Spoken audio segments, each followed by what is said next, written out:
की तुमची पोरं शिकतील न्यूझीलंड, अमेरिका आणि आमच्या गरिबांच्या पोरी शिकायच्या असेल तर तुमच्या बापाचा पैसा आहे का वितरित करताना? आता वित्त विभागामध्ये पुन्हा एकदा 2013 सारखी मंत्रालय आग लागण्याची शक्यता आहे. 58,000 फायलींनी आत्महत्या केली. आता पुन्हा फायलीला आत्महत्या करायची आवश्यकता पडू नये की मुलीं बेटी बचाव बेटी पढाव हे सन्माननीय युगपुरुष नरेंद्र मोदीजींच्या विरोधात कोण कोण अधिकारी आहे हे आपल्या लक्षात येईल. महाराष्ट्राला शोभणारा निर्णय, क्रांतीज्योती सावित्रीबाई फुलेंच्या महाराष्ट्राला शोभणारा निर्णय हा 8 जुलै 2024 शासनाने घेतला. शासनाचं अभिनंदन.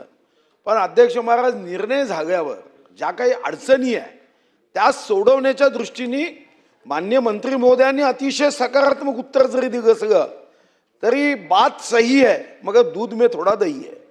अडचण काय ते अध्यक्ष महाराज की या विद्यार्थिनींना क्रांतिकारी निर्णय म्हणजे ज्या निर्णयाने आमच्या महाराष्ट्राचा गौरव वाढेल, पण या ठिकाणी त्यांना संस्था चालकांवर दबाव टाकून दादागिरी करून FIR करून आपण जर सांगितलं की आम्ही पैसे पाठवणार नाही पण तुम्ही शिकवा, तर हे काही महाराष्ट्राचा गौरव वाढवणार नाही.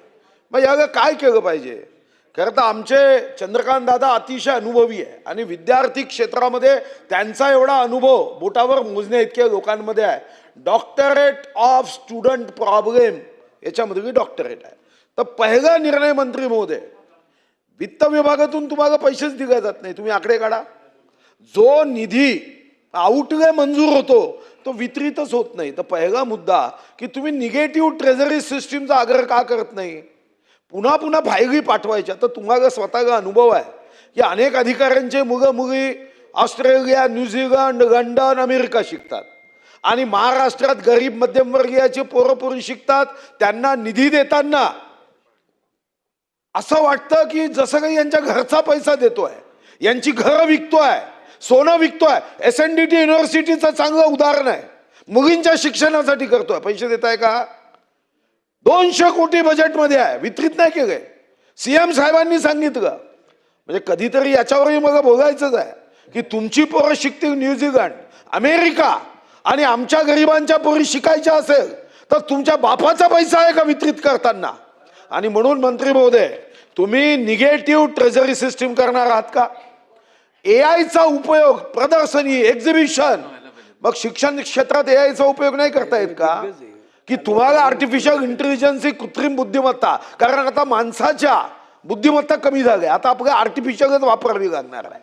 मग आर्टिफिशियल बुद्धिमत्ता वापरून एखाद्या मुलीला, गरीब आहे, भामरागडमध्ये आहे, अंकिस आहे, असं आहे, पोटाचं दागिना गहाण ठेवून बिचारी तुमच्या 100% या योजनेमध्ये ती येते आणि मग तिला कधीतरी तो मॅनेजमेंट संस्था चालक सांगतो की तुझे पैसे अजून सरकारने पाठवले नाही. अध्यक्ष महाराज, सरकारचे पैसे एकदम परफेक्ट टाइमला जावे यासाठी आर्टिफिशियल इंटेलिजन्सचा उपयोग करता येणार नाही का? फक्त कॉलेजमध्ये शिकवायचं का? आता आम्ही तर आमचे ज्ञान कमी पडतंय, जगातले विद्यापीठ आणतोय.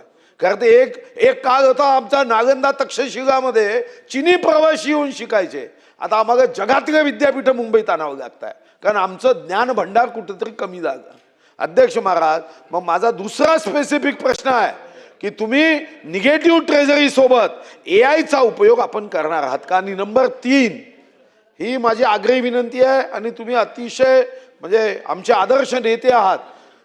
तुम्ही आज एक विधानसभेत आश्वासन देऊन टाका की आउटलेचं वितरण दर अधिवेशनाला, तुमचा आउटले एकदा मंजूर झाला, नियतवे की दर अधिवेशनाला वित्त विभागाने किती पैसे दिले याचा अहवाल पटलावर ठेवत जा. म्हणजे आमच्या लक्षात येईल की मुलीं बेटी बचाव बेटी पढाव हे सन्माननीय युगपुरुष नरेंद्र मोदीजींच्या विरोधात कोण कोण अधिकारी आहे हे आपल्या लक्षात येईल. आणि म्हणून पटलावर माहिती देत जा की योग्य क्षणी हे आम्हाला इतकेच पैसे वित्त विभागाने दिले आणि SNDTचे पैसे वितरित कधी करतायत तेवढं सांगा.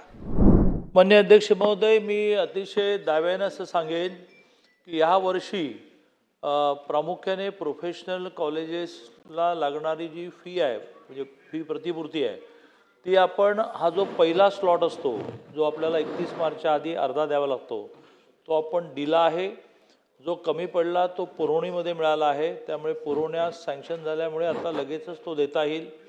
आम्ही मेन बजेटमध्ये शिष्यवृत्तीची जी मागणी केली ती आमची सँक्शन झाली आहे आणि त्यामुळे अर्धा पार्ट जो आपल्याला जून ते सप्टेंबर द्यावा लागतो तो आम्ही देऊ. थोडासा ओबीसीच्या फी प्रतिपूर्तीच्या बाबतीमध्ये हा प्रश्न जरा जास्त आहे, कारण ती संख्या मोठी आहे, ती अमाऊंट मोठी आहे आणि मग आउटले सँक्शन होतो आणि व्यवहारात तो डिस्ट्रीब्यूट होत नाही. त्यामुळे आता माननीय मुख्यमंत्री महोदयांनी शिष्यवृत्ती दिली जाते अशा अल्पसंख्याकांसहित सगळ्या मिनिस्टर्सना आणि सगळ्या सेक्रेटरीना एकत्र बोलावून मी ही जी 50% मुलांची आणि 100% मुलींची फी प्रतिपूर्ती आहे याच्यामध्ये कुठली हेळसांड खपून घेणार नाही असा आग्रह धरल्यामुळे ते निगेटिव्ह ग्रँट काय म्हणतात मला लक्षात नाही आलं, कारण ते अर्थमंत्री होते. त्यांनी हे मान्य केलं की सॅलरी आपल्या आउटगेमध्ये जेवढी मंजूर आहे ते पैसे आपल्याला काढता येते. आता सध्या काय होते, तुमचे विभाग तिकडे फाईल पाठवतात आणि वित्त विभागामध्ये पुन्हा एकदा 2013 सारखी मंत्रालय आग लागण्याची शक्यता आहे. 58,000 फायलींनी आत्महत्या केली. आता पुन्हा फायलीला आत्महत्या करायची आवश्यकता पडू नये.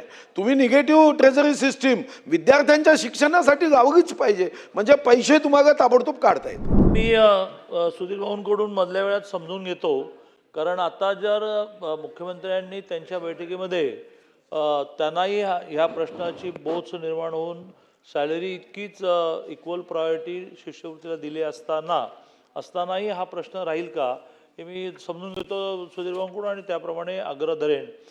एक सगळ्यात महत्त्वाचा मुद्दा जो मला ह्या निमित्ताने सुतोवाच करायचा आहे की जसं तिची फी माफ करतो, मी सगळ्यांना अपील करतो की ज्या ज्या कॉलेजेसमध्ये हे होतं आहे की ते जूनला विदाऊट फी ॲडमिशन देत नाही, तुम्ही यादी द्या. ते सगळ्या ठिकाणी मी डायरेक्ट जायला तयार आहे आणि डायरेक्ट ऑन स्पॉट ॲक्शन घेऊन टाकू आपण, कारण हे करताच येणार नाही. हां, त्यांना परवडत नाही वगैरे हा जो सुधीरभाऊंचा मुद्दा म्हणला तो आहे, तो हळूहळू जवळ आणू. जसं आता आम्ही पॉलिटिकल इंजिनिअरिंगची 100% दिली, काही अडचण येणार नाही. दुसरं मी सुतोवाच करतो की जशी फी माफ झाली, अदर फी पण आपण ट्युशन फीच्या पोटात टाकण्याचा प्रयत्न करू आणि तिला सुद्धा मॉनिटर करू. परीक्षा फीचा जो त्यांनी टेक्निकल मुद्दा सांगितला तो लगेच पाहतो. हॉस्टेलच्या बाबतीत सांगितलं की दरमहा 6,000 रुपयाचं निर्वाह भत्ता सुरू केला, तसं 2,000 रुपये सरासरी तिला एक ॲडिशनली मिळावेत, ज्याला कमवा शिका म्हणतात. याची संख्या खूपच नगण्य आहे.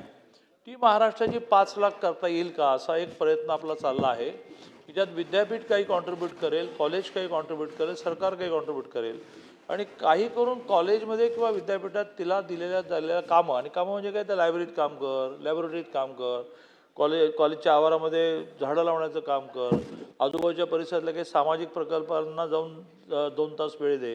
यात 60 रुपये पर तास याप्रमाणे 2,000 रुपये दरमहा तिला मिळालेच पाहिजे आणि असे 5 लाख मुलींना मिळाले पाहिजे. याच्यावर आम्ही आता काम करतो आहोत.